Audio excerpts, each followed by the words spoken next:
Several attacks have been raised recently against early marriage in Islam, which clearly result from ignoring facts about pre-modern society and Islam, or intentionally concealing them. One such claim is that Islam's age of consent was relatively low in history. First of all, early procreation was a necessity for human survival. Lifespan ranged from 20 to 30 years due to high death rates. Even until the 18th century, 8 children were still needed by each fertile wife just to maintain the population. Also, sexual attraction accompanies puberty, which genetically ranges from ages 7 to 13 in women.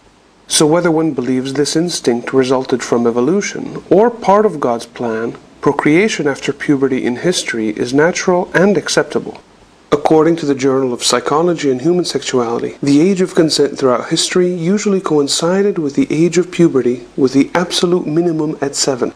Both that journal and Encyclopedia Britannica state that the age of consent laws were passed from Roman law to the Church to English common law, which states, between 7 years in puberty there could be consent but not consummation until puberty, with no parental consent required from the age of 12. This was confirmed in 1877 by the U.S. Supreme Court.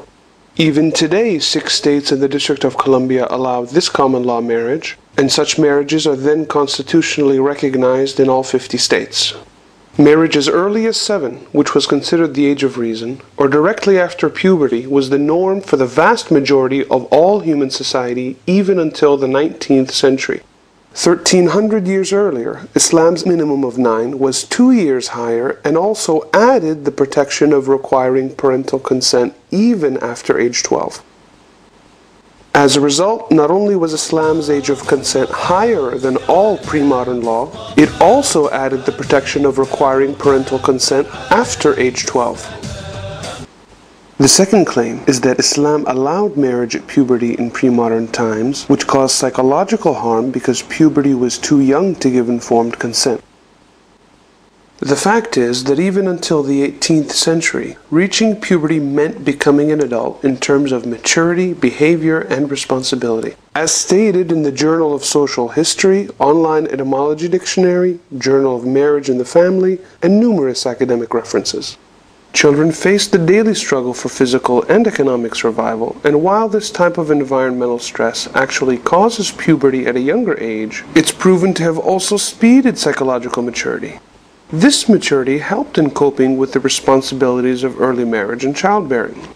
These responsibilities were indeed valued by society, including the most important founding father of the United States, Benjamin Franklin. It was only in the industrial mid-18th century that psychological maturity started to delay, due to side effects that are proven to delay maturity, such as increasing comforts of life, diminished parental guidance, and that children remain children longer to complete their education. It's therefore ridiculous to demand late marriage in pre-modern society on the pretense of psychological harm, as it would have wiped out the human race for reasons that only arise for immature adolescents today. Since psychological maturity and adulthood were reached at puberty in pre-modern times, it's also naive to slander early marriage in history as child sexual abuse, the engagement of a child in sexual activities which the child is unprepared for developmentally and can't give informed consent, or pedophilia, the sexual attraction towards prepubescent children. As a result, early procreation was psychologically appropriate and even a valued benefit to society. The third claim is that Islam allowed procreation at puberty in pre-modern times, which was more dangerous to the younger mothers. This attack cites a UNFPA study, but conceals that the study was for 2 contemporary impoverished nations, and that almost all of these deaths are preventable simply by providing access and transportation to hospitals.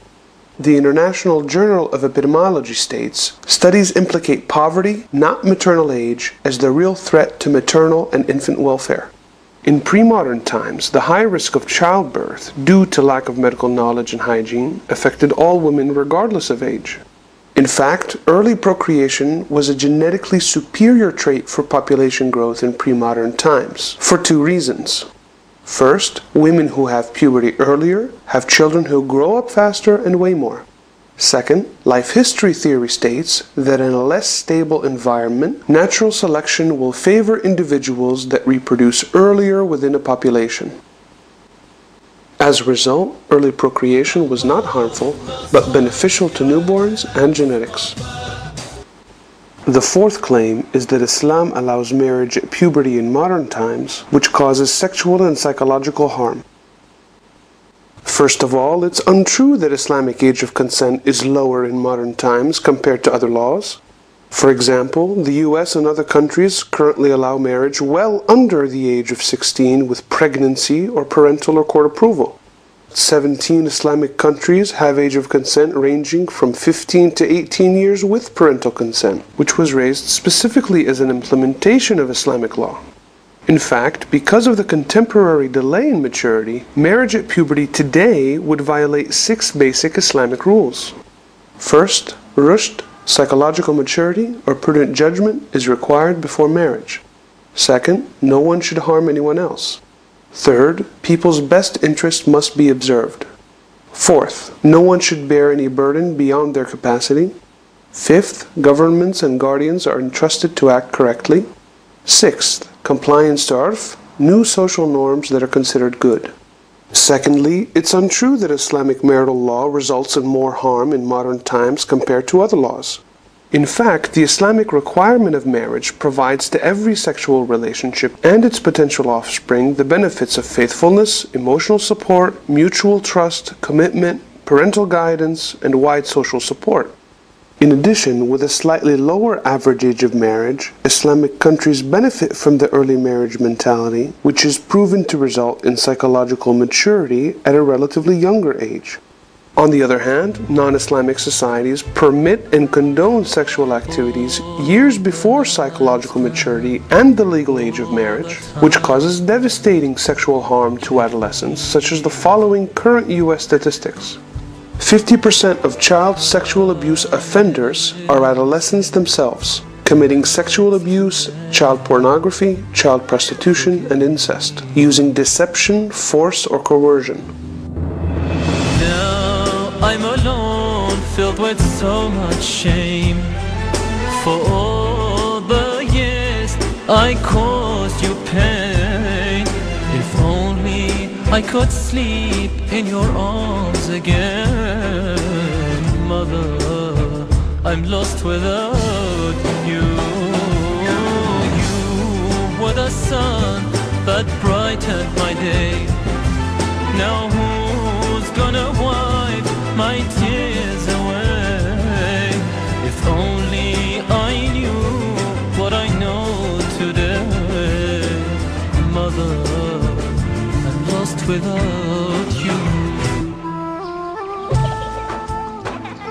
Countries that choose legalized prostitution as their solution, like Germany, the Netherlands, Sweden, and Denmark, end up with increased rates of child prostitution and sex trafficking, child pornography, incest, and even legal bestiality, sex with animals. In modern times, the age of puberty has fallen below the age of psychological maturity, sexual values have greatly degraded, and the late marriage mentality is delaying psychological maturity even further.